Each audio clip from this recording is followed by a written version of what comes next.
You're listening to the Author Stories Podcast, bringing you the story behind the stories and the storytellers. Margaret White, Terry Brooks, Sheena Kamal, Matthew Quick, JT Ellison, Walt D. Williams, Brad Thor, Corey, Dr. O, Brandon Sanders, Robin Mom, Ernest Klein, Jim Butcher, Sherwin Harris. Visit hankgarner.com for archives of all the shows. Today's guest is... Well, thanks for joining me again for the Author Stories Podcast, where I bring you the story behind the stories and the storytellers. Today, I'm really excited to have Stefanie London on the show with me today. She has such a fun writing catalog. Her books are amazing and funny and sweet, and all of the things that just get you ready for bright, sunny summertime reading. And I always look for books to get me kind of in that mood and in the to put you in a happy place. And The Dachshund Wears Prada is her brand new book. When you're hearing this, it's out everywhere now. And what a fun romp of a book. I know you're going to love this as much as I did. Welcome to the show, Stefanie. Thank you so much for having me. I'm excited to have you. Stefanie, we begin each show with the same question. And that question is, what is your first memory of wanting to be a writer or storyteller? I think I'm a bit of a cliche. I have been a book lover and just a fan of stories since I can remember all the way back being a little girl. I was that kid that could never get grounded because getting sent to my room was great because that's where all the books were kept. So I have wanted to be an author just for such a long time. In fact, my mum has my very first, I say published loosely, book that I wrote when I was 5 years old, and we bound them in class, and I illustrated it, and it was about cats.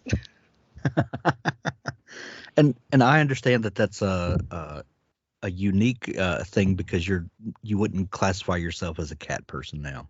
No, I grew up with dogs. I'm definitely team dog, which if you see my writing catalog is probably quite obvious. That's so funny.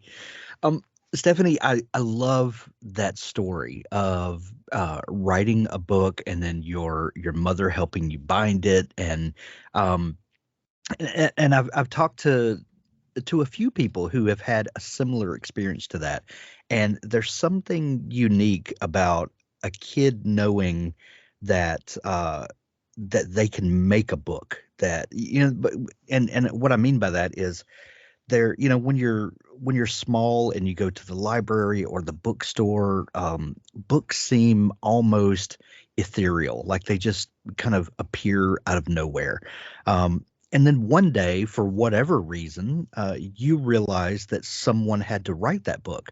And then, someone else had to publish it. And there were people involved in the binding and the transportation. And then, the bookstore or the library has to have people that work there that help other people find those books. And that it's that books, while they seem very magical and ethereal, are actually a very human experience. And when a small child has that realization, it's almost like they get to be part of the magic now. It's so true. And I have very vivid memories of being in primary school in Australia. And we had a very famous author, John Marsden, there that wrote the Tomorrow When the War Began series. He's a huge Australian author. And I remember him coming to my school when I was very little. And I had that realization of, oh, people make books. That's a thing. That's something that I could do. And I was that kid that I would grab a bunch of paper from my dad's printer and staple it together and write my own choose your own adventure novels. And then I graduated later on to doing kind of knockoff Sweet Valley High books. And I've just always had that in me from the earliest possible point. Well, you mentioned Australia, and you have a very interesting accent. You are from Australia, but you're not currently living there. Is that right?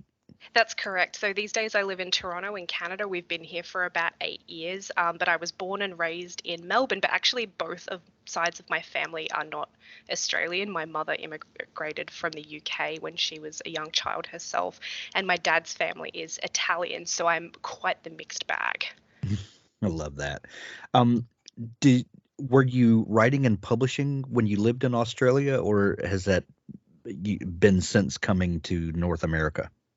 It's funny, it kind of all happened at about the same time. My first book with Harlequin literally came out 2 months before I left Australia to move to Canada, and like leaving my job and coming to another country was like actually a significant part of me becoming a full-time writer. So those two things are very intertwined.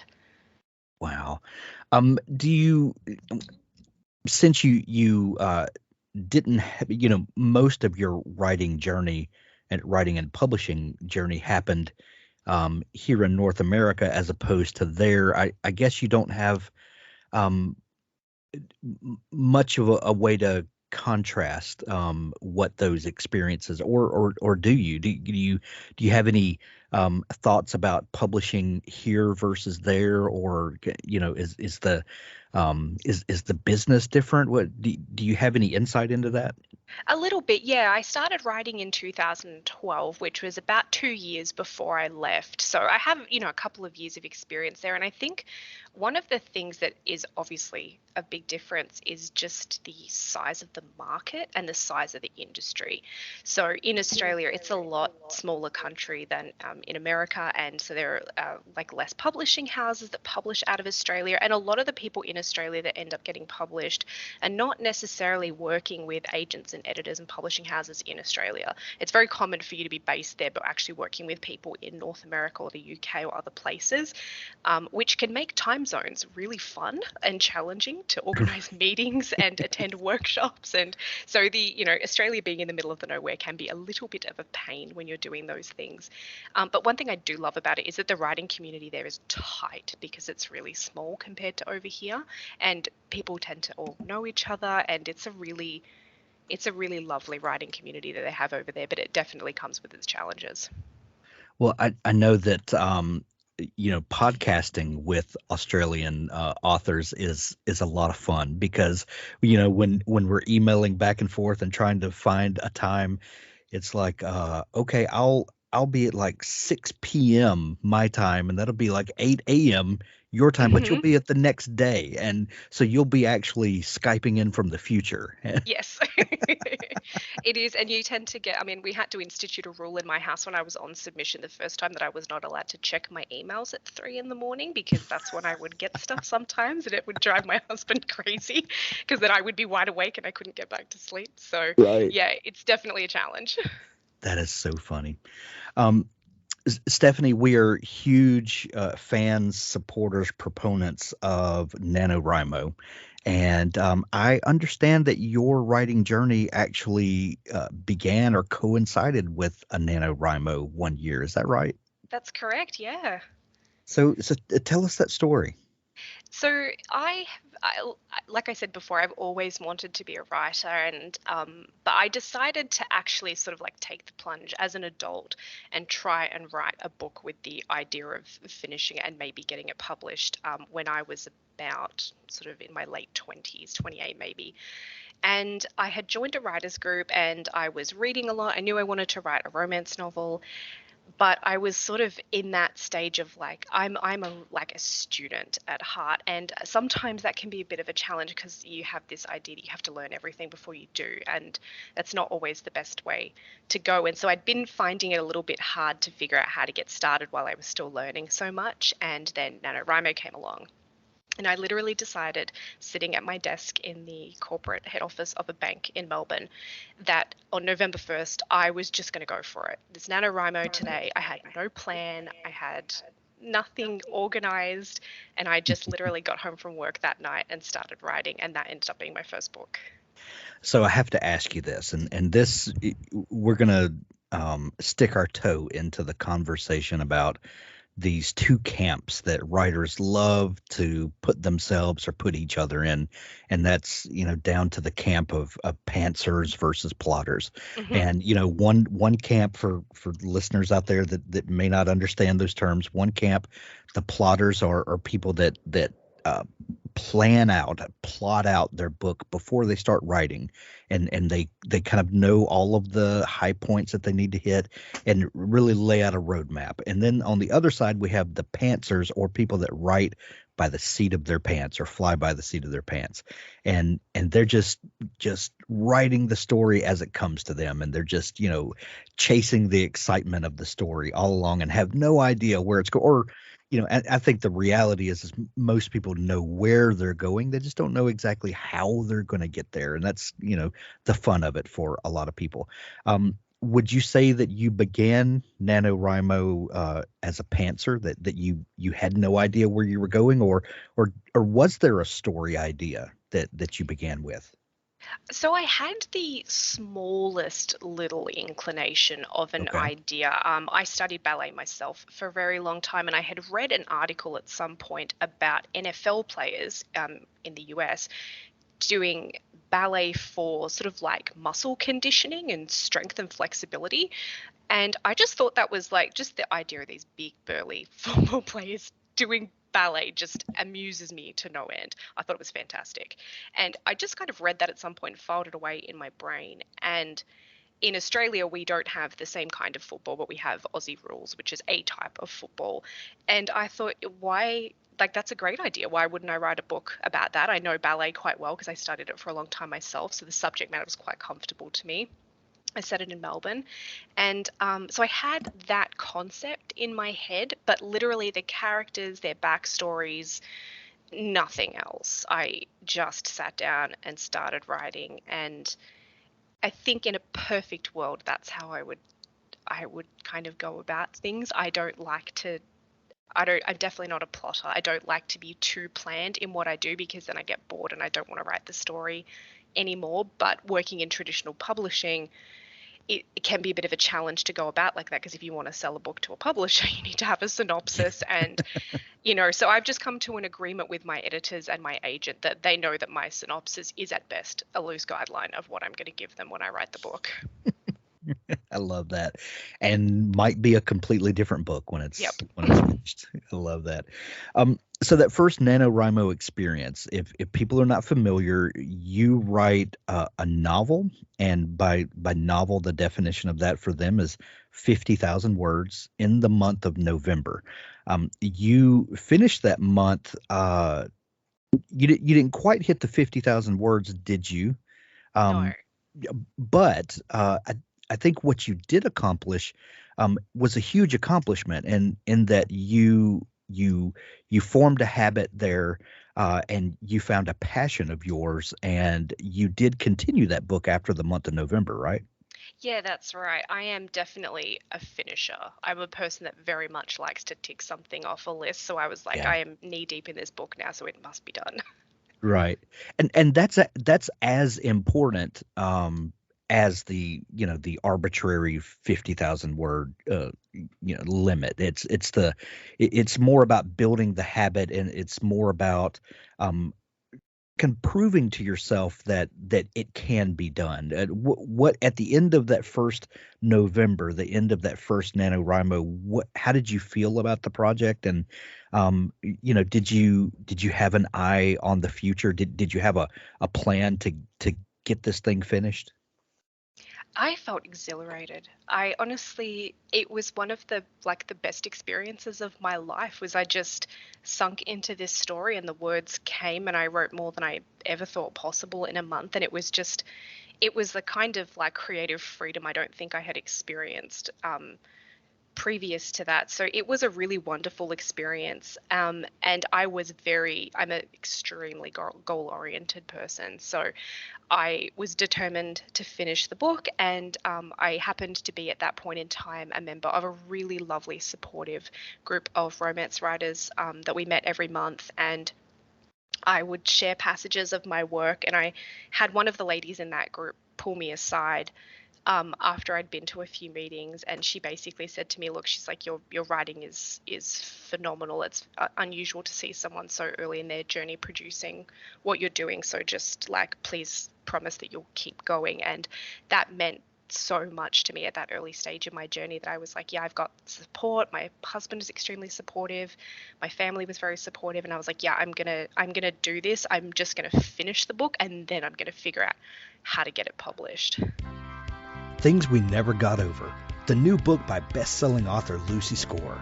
bearded bad boy barber Knox refers to live his life the way he takes his coffee, alone, unless you count his basset hound Waylon. Knox doesn't tolerate drama even when it comes in the form of a stranded runaway bride. Naomi wasn't just running away from her wedding. She was riding to the rescue of her estranged twin to Knockemout, Virginia, a rough around the edges town where disputes are settled the old-fashioned way, with fist and beer, usually in that order. Too bad for Naomi, her evil twin hasn't changed at all. After helping herself to Naomi's car and cash, Tina leaves her with something unexpected, the niece Naomi didn't know she had. Now she's stuck in town with no car, no job, no plan, and no home, with an 11-year-old going on 30 to take care of. There's a reason Knox doesn't do complications or high-maintenance women, especially not the romantic ones. But since Naomi's life imploded right in front of him, the least he can do is help her out of her jam. And just as soon as she stops getting into new trouble, he can leave her alone and get back to his peaceful, solitary life. At least that's the plan until the trouble turns to real danger. Things We Never Got Over, the new book by best-selling author Lucy Score. An Innocent Client, the first book in the Joe Dillard legal thriller series. A preacher is found brutally murdered in a Tennessee motel room. A beautiful, mysterious young girl is accused. In this best-selling debut, criminal defense lawyer Joe Dillard has become jaded over the years as he's tried to balance his career against his conscience. Savvy but cynical, Dillard wants to quit doing criminal defense, but he can't resist the chance to represent someone who might actually be innocent. His drug-addicted sister has just been released from prison, and his mother is succumbing to Alzheimer's, but Dillard's commitment to the case never wavers despite the personal troubles and professional demands that threaten to destroy him. Chosen by BookBub readers as one of the top 100 crime novels of all time, get started on this great series with An Innocent Client, where it all started. Read for free with Kindle Unlimited or buy it in paperback or audiobook. An Innocent Client by Scott Pratt. So, and you've got this great story on your website where you talk about the whole process, and you walk through, the revision process and all of that. One thing that I found very interesting was that book that you started writing at NaNoWriMo, and your first story idea that you saw all the way to the end was the first book that you published, right? Yes, which is quite unusual because, you often hear the story of people that sort of like paper the wall with rejection letters, and I managed to sell my first one. Now, I have to be clear, I've since had many rejections enough to paper my wall because that's just part of being an author, but I was very lucky that I got a foot in the door with that first one. The story of people that publish the first thing that they write, those stories are so few and far between. Most people have what we would call a trunk novel or a desk drawer novel, that first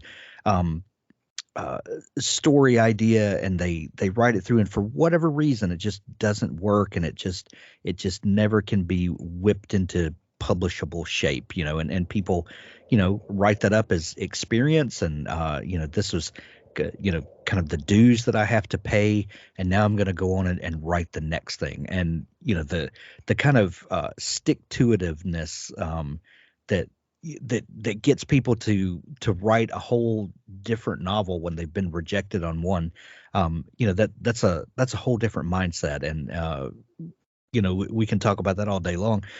But the fact that the first thing that you wrote did get published, and it went through, several revisions, and it grew and changed and all of that. Can you look back now and say, why it was that first novel, that you stuck with it instead of, when, after maybe that first revision or two and it just wasn't working quite right, why you chose to stick with that novel and keep working on it and keep changing and revising as opposed to just scrapping it and going on to another idea? Yeah, I think there's two reasons for that. One, as I said before, I am like just a student at heart. Any opportunity that I have to learn and to work with someone that knows more than me about something is like gold to me. I love it. It's just something that excites me on a very deep level. And I really loved the editor that I was working with in that revision process. She was incredibly supportive, and I learned so much about writing from her in that process. So I viewed it as, even if they put me through 3 rounds of revisions and it doesn't sell, I don't care because I'm in it for the experience. And the second thing is that if you would ask my parents, I was probably the world's most stubborn child and haven't changed at all. I love that. If I want to do something, I am like a dog with a bone. Like I will just keep at it until I crack the nut, you know. Right, right. Stephanie, if someone is not familiar with your work, how would you describe the kinds of stories that you tell? I love to write real people in fantastical situations and stories about finding love and becoming a better version of yourself. So I really, some of the situations in romance novels can be kind of outlandish and maybe a little bit unrealistic here and there. But to me, the characters, no matter how outlandish the situation, the characters are always really rich and authentic and flawed and vulnerable. And I like to write stories that, yeah, it's a bit of a cliche, but they make you laugh, make you cry. I write romantic comedies, but they're not super fluffy kind of stories. They do have a lot of emotional depth to them, so don't be surprised if there's a scene that makes you tear up after you've been laughing in the previous one. So, Stephanie, one of the things that I love to talk about more than just about anything when it comes to writing is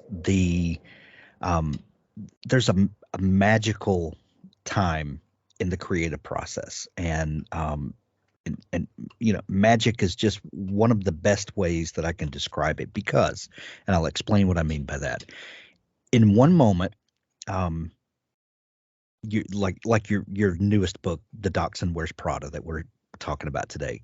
At one moment, that book didn't exist at all. Nothing about that book existed.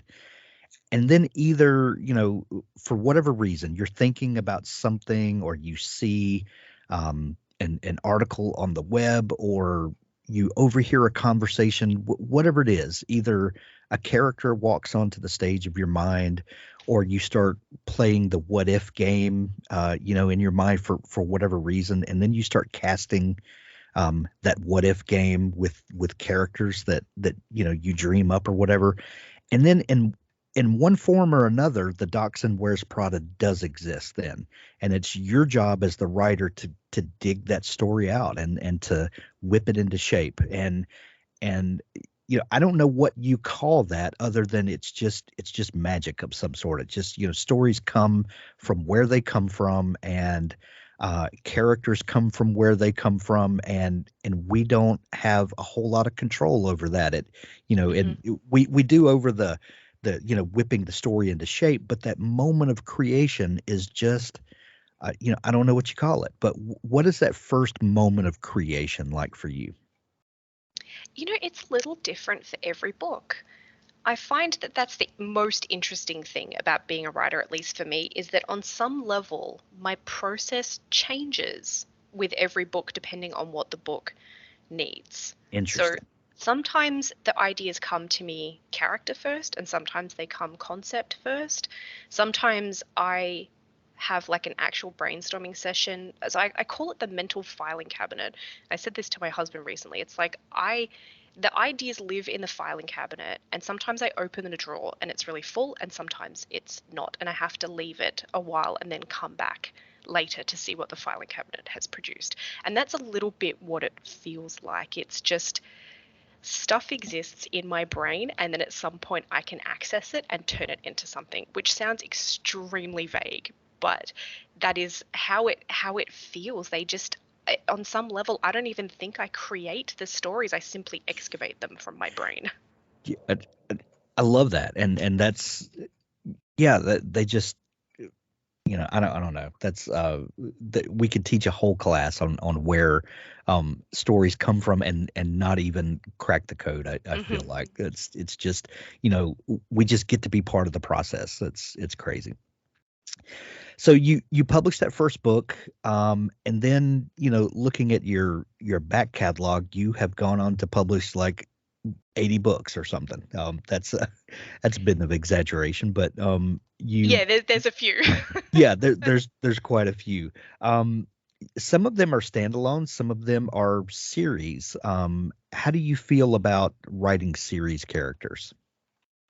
I really enjoy being able to revisit a world. So I think naturally I have gravitated towards writing more series just because I find like I'm a person that really enjoys world building, and I think Yeah. that that's not something that we always tend to think about when we look at contemporary fiction. People tend to go to like speculative fiction, sci-fi, fantasy, but even in a contemporary world, you are creating the inhabitants and the feeling and the space, and I really enjoy that. And I find that that itch is kind of not scratched with one book. I like to have several books in a world so that I can fully explore that thing that I'm creating to the depth that would probably be a little bit onerous if I were to try and do it in one book. Well, I'm glad you used the term world building because I also like to use that even outside of where it normally gets used in fantasy and sci-fi and things like that. Because when even if it's in a contemporary setting, there are certain things about that setting, certain characters, certain locales that you then get to drop the reader into this established aesthetic that's already, you don't have to do the work all over again for each book in that, and that's very important to be able to kind of hit the ground running with a new chapter in the story. It's true. And I think that the other thing is that sometimes when you've written that first book, you think, oh, damn, I should have included XYZ.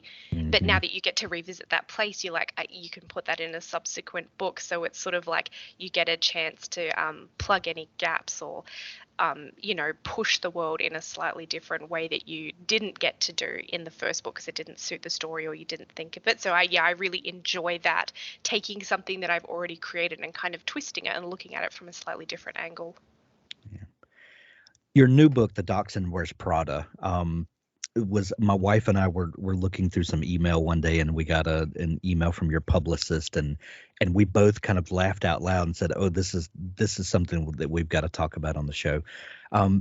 For folks that are not familiar with dog breeds, the dachshund is an interesting creature. My mother had dachshunds her whole life, and they toward the end of my mother's life, she had this pet that just hated me. It was so funny because it was this kind of it was this running family joke, but dachshunds tend to bond with their owner and can be very aloof and even just snotty toward anyone else that is not their person that they bond with. And in reading this book, it's so funny that you really nailed a lot of that kind of relationship between dog owner and then other people that come into her life. Um, we have this character of Isla Thompson. Um, where did Isla come from? Isla came slowly. She, I, Theo, the hero, came to me very quickly, as did Camilla, the dog, and the concept. Isla took her time speaking to me, but I think, and I think maybe that's because like I don't tend to write myself into stories, but I do find that Isla and I share a lot of traits, and I think that that's why it took a little bit longer, is because I sort of recognize some of myself in her, and she's this very responsible but also ambitious person, which is kind of me a little bit. And so I loved writing the fact that she, really wanted to chase her dreams, but also has this responsibility to care for her younger sister. since their mother had left them when the little sister was quite young. And she, through the story, is sort of battling the wanting to build a life for her sister and make sure that she has access to her dreams, but also go out on a limb for herself and build something amazing. And I really enjoyed being able to write that kind of push and pull within her. The Dachshund Wears Prada deals with not only this great story of this dog owner and his dog and Isla who comes into their world, but really hits on some contemporary issues that are you know very much part of 21st century life, and that's the idea of social media and its hold on all of us, and the dangers that a lot of people are learning about social media. How did that aspect of the story come in? That came in because I think myself, I have a complicated relationship with social media. So actually, before writing fiction, I was a blogger.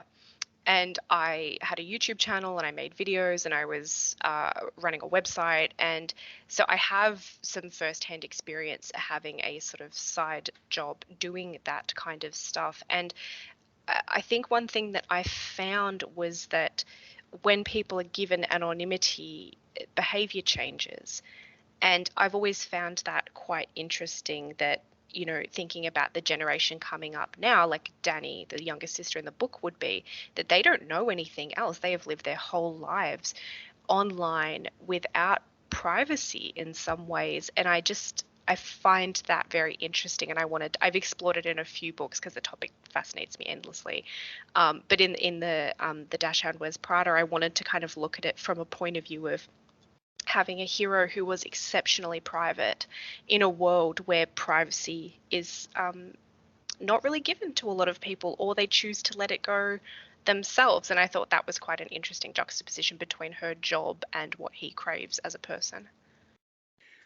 So as you started kind of unfolding these story elements that you were obviously thinking about, how did you said that Isla came later to you, and the other elements of the story came I don't know about first, but more vividly maybe.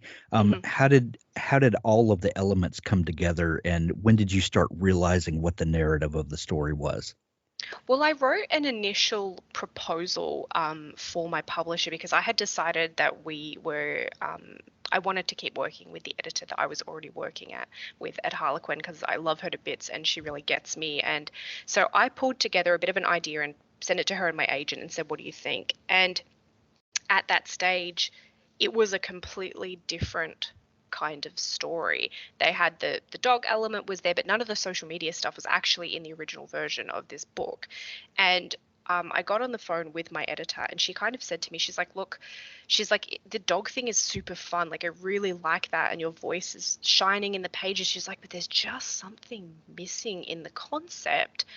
Go away, have a think about it, focus on the heroine and what she wants and try and figure her out, because I think that's what's missing. So I took the proposal away and I kind of stewed on it for a while. And I think I was just, again, like scrolling articles, because I kind of get strange ideas from just reading the media. Oh, sure. And I started to just think more and more about this, like, he comes from this super wealthy family. Like, what if he was kind of a hermit character?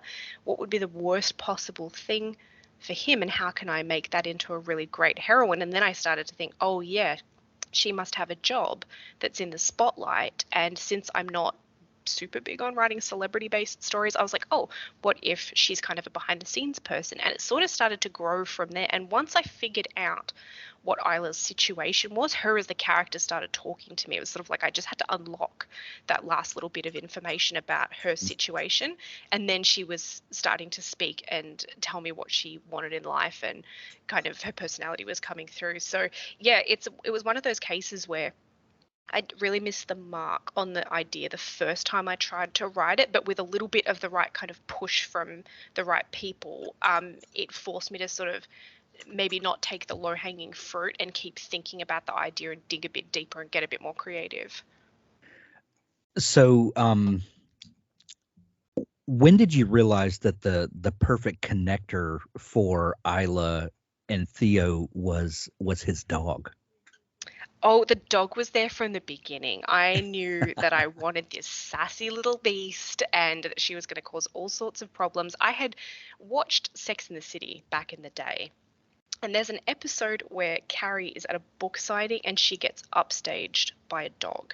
And I don't know why, but I found that so funny. And ever since, it's kind of been in my head. And then I thought, well, yeah, what if we have this girl that has this massive fall from grace, and then she ends up essentially being a personal assistant to a rich dog, and it just kind of all went from there. But in the original version of the story, the grandmother was still alive and it was the grandmother's dog, and so it was actually less connected, and it works so much better to have it being Theo's dog in the story as it is now. But yeah, that was from the beginning. I was like, I'm gonna write this sassy dog. I just need to figure out the rest of the story around it. Was it one of those that once you had kind of identified all the pieces and where these characters fit in, and then Camilla the dog comes in, did the story just kind of write itself from there? 100%. Yeah, it was funny because I think the proposal the first time I knew something was not right with it, but I was kind of couldn't see the forest for the trees. And the second that we figured out what the real story was under that book just flew out of me. It was I love when that happens. Sadly, that's not every book, but it was this book. So I've noticed on Amazon that they already have posted Pets of Park Avenue, book 2 in the Paws in the City series. When did you realize that this idea had series potential? Oh, we pitched it as a series like from the beginning. So I knew that right from the start I was going to love this world way too much just to write one book. And so we've contracted it for 3 books, but we're in talks potentially about adding a 4th, just because I'm having so much fun with it. It seems to be getting really great reception, which is amazing. I think people love dogs, and Absolutely. rom-coms and dogs go together like peanut butter and jelly. So Right, absolutely. And that second book is coming out in December, is that right? that's right. Yep, end of the year. Well, if you love the Dachshund Wears Prada, and it's available everywhere today when you're hearing this, rest assured more is coming later in the year. That's great news, Stefanie. The Dachshund Wears Prada available everywhere now. Go grab it today in either paperback or Kindle edition. We'll have links in the show notes where you can grab those, but also in audiobook. I've not heard any of the audiobook yet, Stefanie. Have you? No, I haven't. I did hear a sample of, because I get to hear the narrator before they Sure. sign them onto the contract. So I've heard a sample of her work, and she is phenomenal. So I was very pleased, but I haven't actually had a sneak peek just yet. So I'm refreshing my inbox eagerly, waiting for that. I'm sure this story is going to translate uber well to audiobook. So that's going to be a fun listen for sure. I hope so. Yeah. Stefanie, if people are just discovering you and want to dig into all the great stuff that you do, where can they find you online? So my website is www.stefanie-london.com, and that's Stefanie with an F because my parents wanted to make my life difficult. So remember, it's an F, not a PH. And basically everything you could possibly need is there on my website. I recommend signing up for the newsletter because I love to share lots of really funny behind-the-scenes stories and cover reveals and all that good stuff there. So that's probably the best place to start. Love it. We'll link that up as well in the show notes to make it easy for folks to find you. Stefanie, I love the new book. We're going to send everyone to pick up their copy of The Dachshund Wears Prada. And thank you so much for taking time to come on the show today.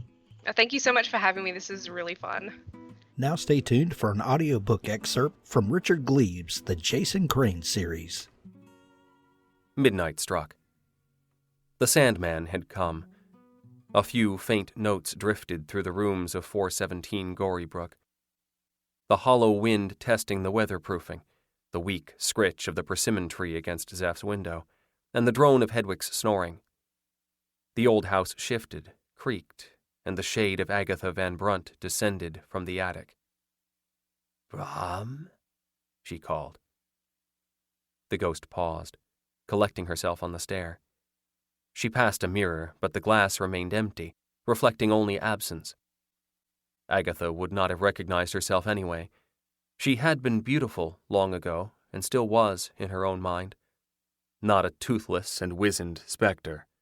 Not a blue chalk sketch of a hag half erased from the blackboard of night.